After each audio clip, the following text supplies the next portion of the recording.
Listen for details. Page 12.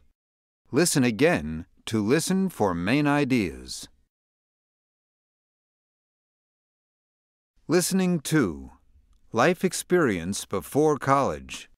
Listen for main ideas. Page 137.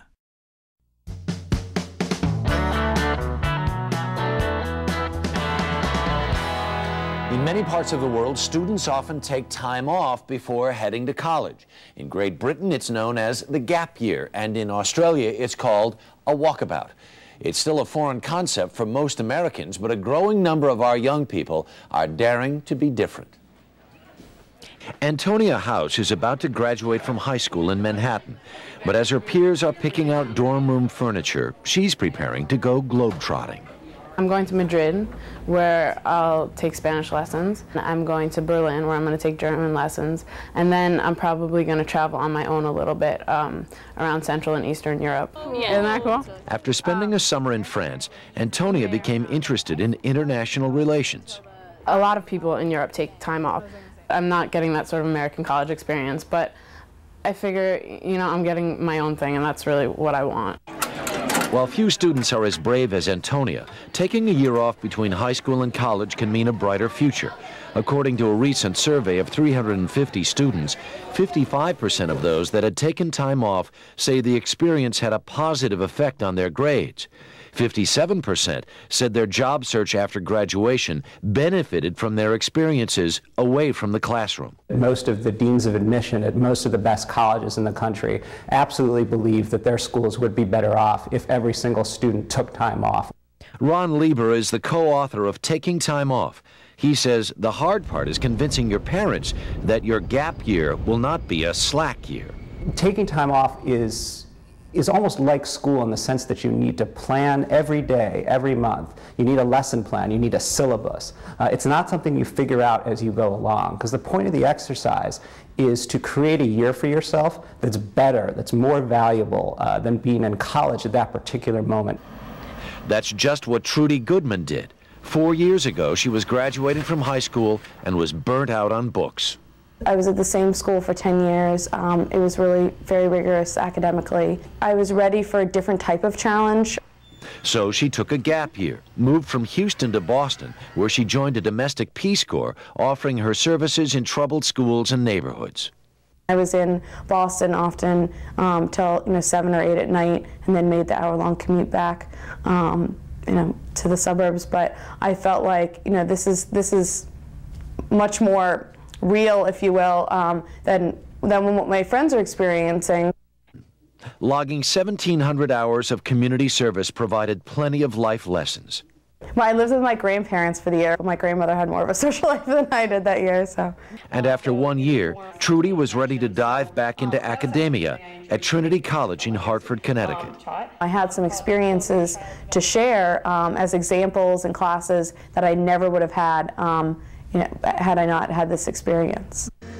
Just 3 weeks ago, Trudy graduated from Trinity. And while most of her peers are facing the real world for the first time, she can say she's been there, done that. You'll realize how quickly a year goes by. If anything, that's what I learned. And just make the most of all the little moments, all of the experiences you have within that year, because they'll serve you well into the future. Did it work? Trudy's gap year worked for her. She's already taken a job as an elementary school teacher, and she says her gap year experience really stood out on her resume. The author of Taking Time Off had some tips. He says, talk to people who have taken a gap year doing the same thing you'd like to do.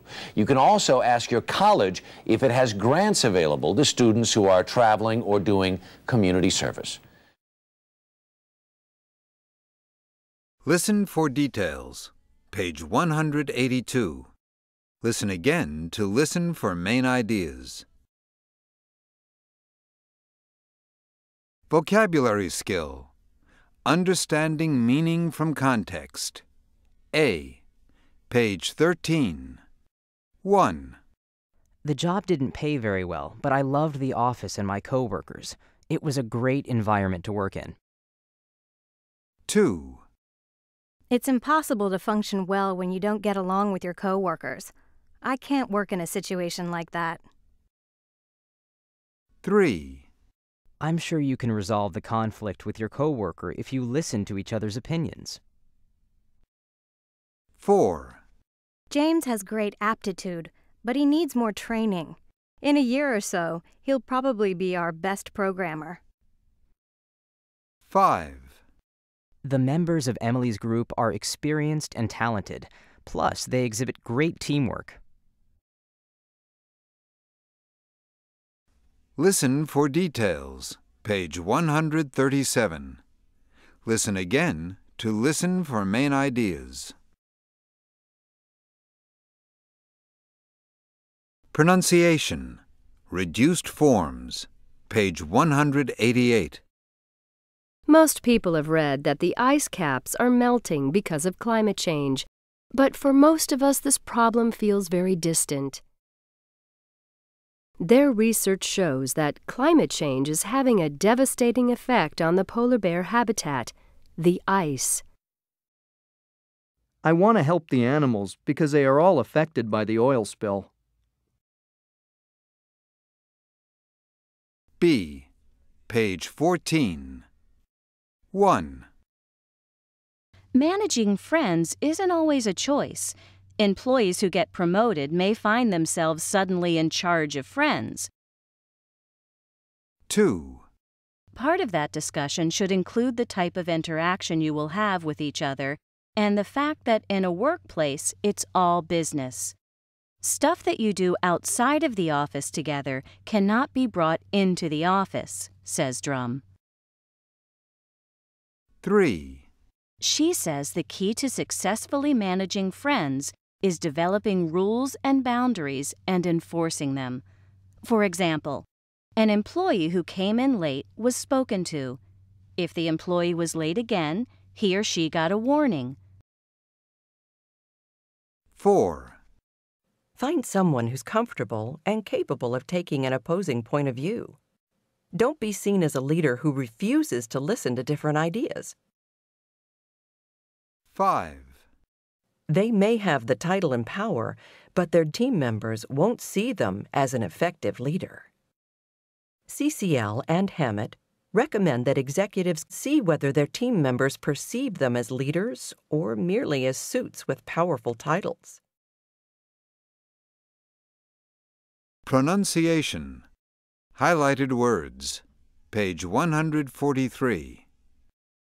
Colleges say a gap year doesn't have to be costly. Colleges say a gap year doesn't have to be costly. Colleges say a gap year doesn't have to be costly. A. Page 189. People are doing many things that are helping the environment. Yeah, I'm trying to do my part. For instance, I started walking more places. Yeah, but I can't worry about everything at once, like all the animals that are endangered. What do you mean? That's serious. Don't get me wrong, I'm concerned about them. I just mean climate change is big. It's global, bigger than you or me. So, what's your solution? Start at home. I've started recycling and turning off the lights when I leave a room. I'm doing what I can to save energy and resources. Yeah, Akbar's trying to remember to unplug laptop cords and phone chargers. They use electricity even when he isn't using them. That's a good idea. It's something. We have to start somewhere. Pronunciation. Syllable stress. Page 16. Negotiate. A. Page 143. I would love to take a gap year to work in India. If I had to pick just one place to go, it would be Turkey. When Carlos was there, they didn't have the volunteer program. Chris and Ilona are going too? Hassan told me they're not going. You'll learn a lot while you're there, and you'll have so much fun. Speaking skill. Using persuasive language. A. Page 190. Wait, what are you doing? Huh? Are you throwing that can away? Yeah. Aren't you worried about the environment? Well, I have to say that I don't really think what I do has that much effect on the world. I mean, I'm just one person. Even one person can make a difference. Yes, but I heard that climate change isn't even real. You know, almost 20,000 scientists signed a petition saying that they don't believe that climate change is caused by humans. You can't believe that. Well, why not? And many people believe that climate change is something recent. But actually, there has been warming in the past. So climate change is nothing new and nothing to worry about. Well, there might be 20,000 scientists that aren't worried about climate change, but tell that to the polar bears. The polar bears? Yeah. Think about the polar bears that can't find food because the ice at the North Pole is melting so fast. Really? That's terrible. Whether climate change is man-made or not, I think you should recycle that can, just to be safe. A. Page 17. 1. Excerpt. 2. Aspect. 3. Enforce. 4. Effective. 5. Leadership. 6. Acknowledge. 7. Perspective. 8. Opposing. 9. Promotion. 10. Interaction. B. Page 143. 1. I would like to get a job in Africa taking care of wild animals. 2. I change jobs often. My father's career path was more traditional. 3. I think I can build skills for this career if I take a year off to study. 4. The best reason to take a gap year is the chance to learn about yourself. 5. No one ever told me that the group would leave before school is over.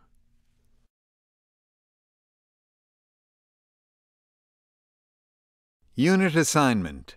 Consider the ideas. Page 193. It is no secret that our town, Spring Hill, is facing a major budget crisis. Ever since the paper factory closed, people have been out of work, and many have moved out of the area. Income from taxes is down, so the city is looking to the area around Clear Lake as a source of income. 50 years ago, the Smith Paper Factory was built on the shores of Clear Lake. The factory was helpful to the town. It provided jobs and brought people to Spring Hill. However, its impact on Clear Lake was not very positive. The factory polluted the waters of the lake during the 30 years it was in operation. The animals in the lake suffered from this pollution, and one species almost went extinct. Since the factory closed, the environmental situation has improved, thanks to the hard work of a group of scientists from Spring Hill Community College. Spring Hill is now making plans for developing the land around Clear Lake. They don't want to repeat the problems of the paper factory. The mayor of Spring Hill is now asking for input at a town meeting. The meeting is open to anyone who wants to share ideas about the best way to develop land around the lake.